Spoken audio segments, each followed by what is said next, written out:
What is going on? Welcome to Heaven on Earth Astrology. I'm Michael, the Leo Mystic, and this is where we observe the rhythm of the heavens to speak the language of the soul. That's what we're going to be doing here with the astrological forecast for the 8th of August until the 14th, with a full moon on the 11th of August.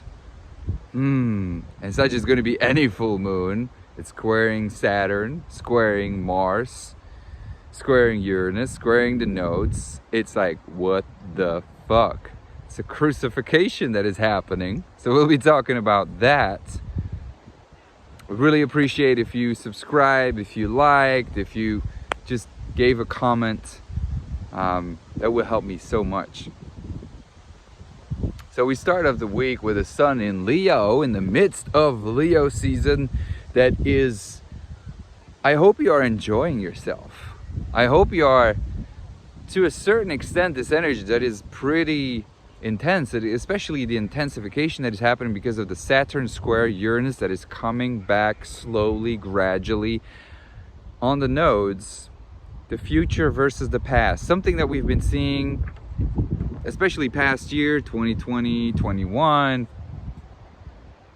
where we are like in a tension point, where we are learning to break free from our rules, to break free from our mature responsibilities and invent something new.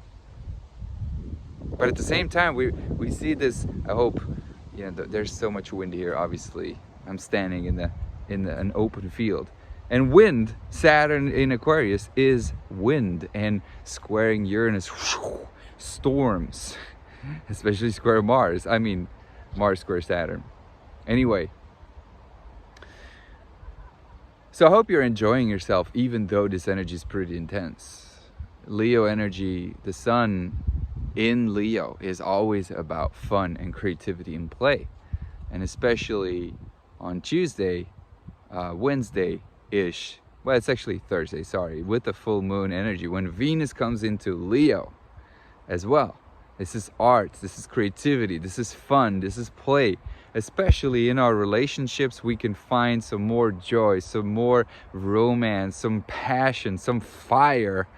And we're learning to have fun together, to create together, to make babies together, you know, in our relationships. But first, the Venus needs to oppose Pluto. On Monday, exactly happening, the transformation that is happening in our relationship to ourselves and to other people, to our maturity, Pluto and Capricorn, the business relationships, our mature self, how others see me, how I'm making it out in the world. And what needs to happen right now, 6 months later than the Venus-Pluto conjunction, is to love ourselves, nurture ourselves. And, you know, that's right now the way our soul, because Pluto is a soul and is maturing, is by nurturing ourselves and others, by coming home to a certain power that we can have in that. It's an emotional power. Now that can lead to, you know, Venus opposite Pluto is there's transformation happening in relationships because there's power plays, there's sexual energy, force, tension, attraction. And even though we're trying to, you know, come home and nurture each other, it's as if you're comparing yourself towards others and like others do it better. It's a culmination point where we learn, where we really come home to a maturity in relationships, but it's so intense. I mean, it's Pluto. There's dark stuff. It's Cancer. These are emotions. There's dark emotions that can just keep rising up to the surface, but to a certain extent, we attract power, and we do it by loving, caring, nurturing. So, you know, that's a pretty intense aspect, and I think it's very important to say that in relationships right now, where that intensity is high. And then, you know, Moon comes into Capricorn, in conjuncts the Sun, and squares Jupiter. And this is honestly where we are more needing a traditional way of doing things, a structure, a plan. We have control, we need control, especially square Jupiter. There is this sense of control that we're trying to have, because Jupiter in Aries, our beliefs, our exploring mode in Aries is there's new beliefs. With everything that's been going down the past years, and the renewal that's been happening, we're approaching life in a different way. You know, you've grown, you've evolved about what you think and believe is possible around money, relationships, but this Moon in Capricorn is about what you think is the responsible thing to do. But Jupiter in Aries is just discovering new ways of doing things. And Moon in Capricorn is like, whoa, wait, I don't know if that is okay, or that I should keep doing what I was doing, or that this is like the past and the future in a way too, but more a gut instinct where you're just doing from the gut, and we're just like leading to frustration, or just more wanting to be in control more of your environment, especially Moon in conjunct the Sun in Leo. That's like feeling entitled, feeling responsible, a leadership, but like where you, to a certain extent, can't really take that responsibility or feel too responsible or less responsible, because there's like a new way of doing things that you're not really familiar with, and you don't really know if, you know, you can do that. But Moon is trining Mercury first and foremost, so there's something in Mercury in Virgo. Man, this is a good time to be doing the planning, the structure, and just to analyze, to do your day-to-day routine, and just make a plan of the future, of what needs to come next, especially with this full moon in Aquarius that is coming. But we'll come to that. But there's something where if we just for a moment analyze, think it through, and you know, communicate what we feel, and there's something where we can align our heart and our mind, you know, and then you'll be able to just see the situation more clearly, into like, this is the responsible thing to do, it's okay. And it's more an application, it's more into doing, you know. Mercury in Virgo loves to, like, you know, get into the action, get into the analysis, the process of doing things and testing it and verifying it and cleaning it. There's something in like where you bump into, this is maybe not the responsible thing to do. Well, what would be, and why is that responsible, you know? And just like, let's test it. Let's see if that is actually true. And Sun is trining Chiron, so that you know, in the doing it, in the energy that you bring, there's a healing that can happen when you do it. You know, and the doing it, the healing, can allow yourself to shine. Because then that takes me to the full moon in Aquarius.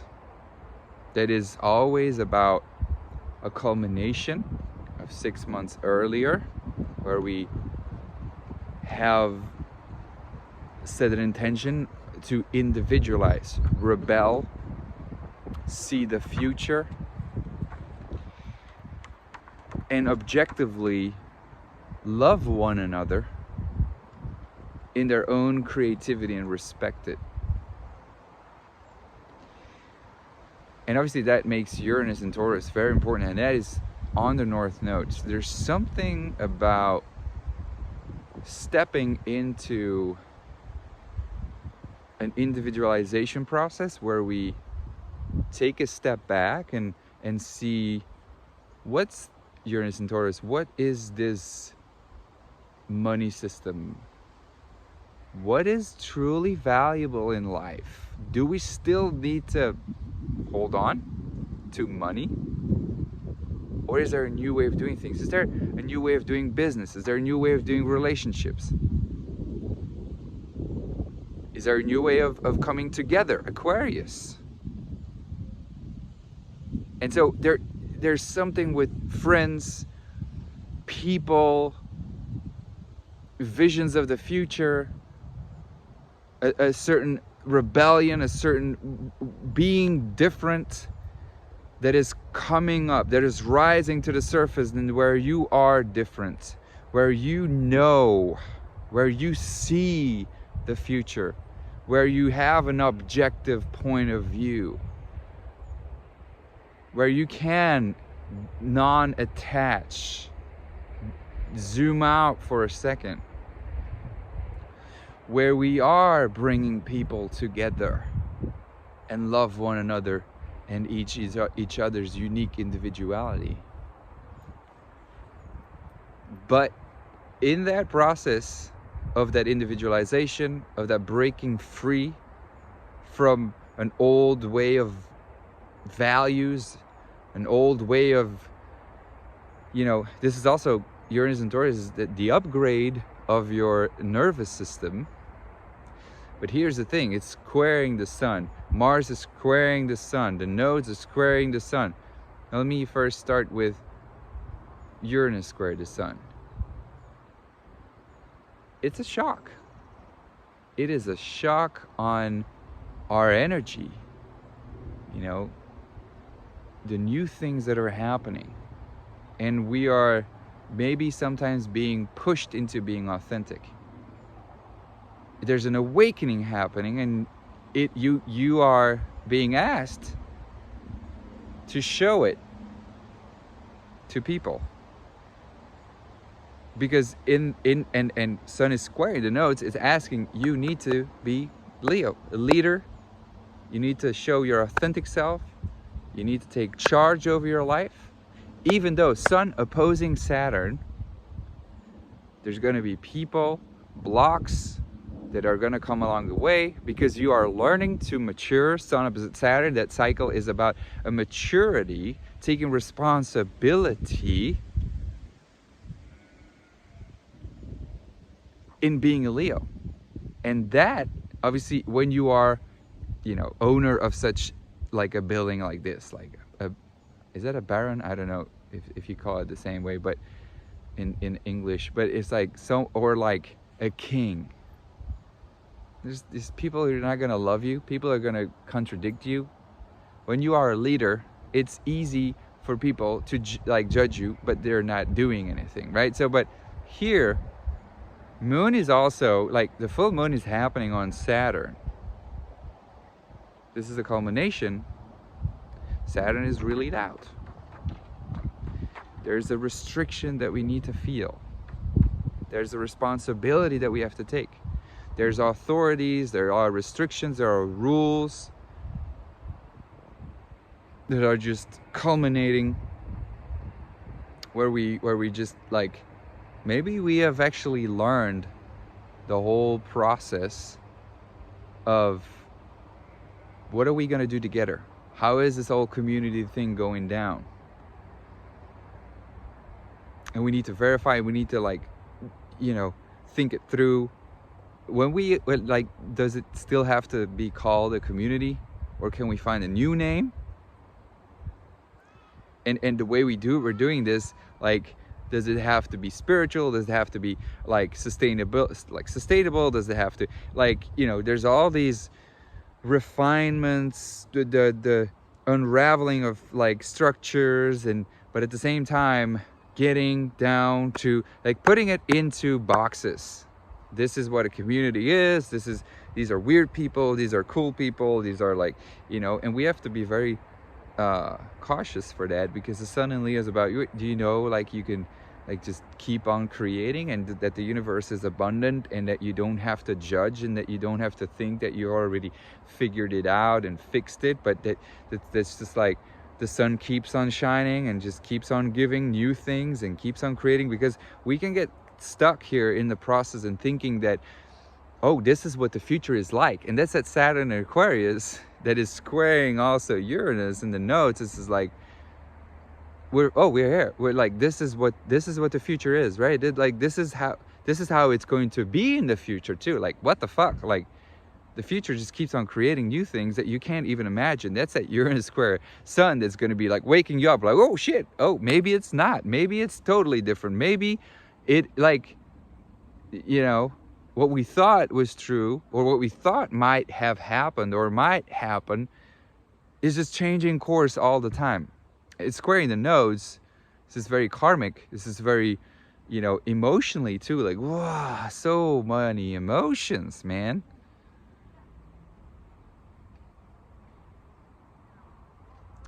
Pretty intense.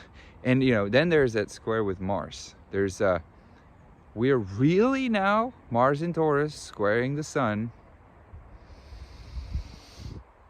being asked to rethink our actions and how we integrate what we choose, what we value, how we spend our money, what we do with our physical body, how we take care of our body, how we take care of the earth. And align it with our truth, with our, you know, leadership, with our Leo-ness. And Mars squaring the Sun there is aggression. I mean, especially with Uranus there still in the North Node. It's a full moon in Aquarius, which makes Uranus important. Uranus conjunct Mars. This is, again, the volatile energy, the aggressive energy, the explosive energy, like people lashing out, people doing crazy shit, changing courses, you know. The thing is that Mercury is in Virgo, and I think that's a good thing, because that's people just like, okay, but you know, we can maybe do it like this, maybe like, it's a good time to be thinking out plans when even things change. The Sun in Leo just understands the universe is abundant. I'm abundant. I can keep creating no matter what the happens in the world. Like, even if, like, and it's, you know, if the money system all of a sudden would disappear, people would freak out. But then still, you're still okay. Even though for a moment you're going to be like, what the fuck? This is shocking. It's like, how are we even going to make it? But the Sun in Leo just understands, I'm abundant. I just can keep creating. There's love pouring through and from my heart, and I'm expressing it, and it's just never ending abundant energy. Even though there's other people that are gonna say no, like, this is how the future is gonna look like, even though it is shocking, even though you're maybe not fully believing that you can, maybe you're zooming out too much and you're staying too dry, that's like the full moon in Aquarius is very objective. But to step into your Leo-ness here, oh yes, and then aligning your action with the energy, with your authenticity, with your voice, in a way.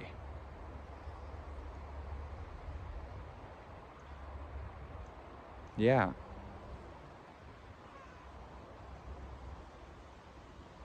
It's very unpredictable energy, very weird, very crazy, very, you know, at the same time, very action-oriented. I can feel how the Mercury in Virgo might be things that people don't even think about, and just get crazy around, you know. Don't get me wrong, like, that energy of the full moon is, wow, you know, I think it's a good time to gather people, but people are just weird and different and are just changing courses, and like, you can't fully rely on people, either because they are changing too much or they are holding on too much to things, you know. But the Mercury in Virgo is just methodically continuing, you know, and I think that right now, it can keep us grounded to a certain extent.